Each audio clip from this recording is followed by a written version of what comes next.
அனைவருக்கும் வணக்கம். என் பேர் வந்து தேவிகா. நான் வந்து சிஎம்எஸ் ஹெச்என்எஸ் ஃபேக்ட்ரியில் 15 வருஷமாக ஒர்க் பண்ணுறேன். இப்போ வந்து அர்ச்சனான்றவங்க வந்து சைபர் க்ரைம் பற்றி பசங்களுக்கு லெசன் எடுக்க வந்தாங்க, கிளாஸ் எடுக்க வந்தாங்க. ரொம்ப யூஸ்ஃபுல்லாக இருக்குது. அவங்க வந்து அந்த இன்ட்ரடக்ஷன் வந்து பசங்களுக்கு ரொம்ப புரியுற மாதிரி சொல்லி கொடுத்தாங்க.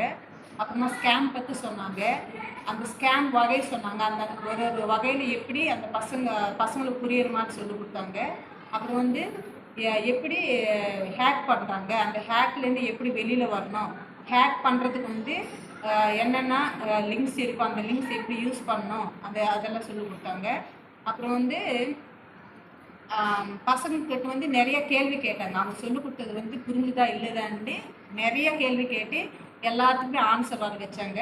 நெக்ஸ்ட் வந்து ஒரு வேளை ஸ்கேம் பண்ணிட்டாங்க, இல்லை ஹேக் பண்ணிட்டாங்க, அதுலேருந்து எப்படி வெளியில் வரணும், அந்த வெளியில் வர்றதுக்கு என்னென்ன இது பண்ணலான்ட்டு எல்லாமே சொல்லிக் கொடுத்தாங்க. நெக்ஸ்ட் வந்து இது ரொம்ப யூஸ்ஃபுல்லாக இருக்குது பசங்களுக்கு. எங்களுக்கும் தெரியாததெல்லாம் நாங்கள் கற்றுக்கிட்டோம். நெக்ஸ்ட் வந்து இந்த பாய்ஸ் கேர்ள்ஸ் வந்து நிறைய இந்த ஃபோன் யூஸ் பண்ணுறதுல எப்படி இது அன்யூஸாக பண்ணிக்கிறாங்க, அதெல்லாம் எப்படி இதாகும், அதெல்லாம் போய் சொல்லிக் கொடுத்தாங்க.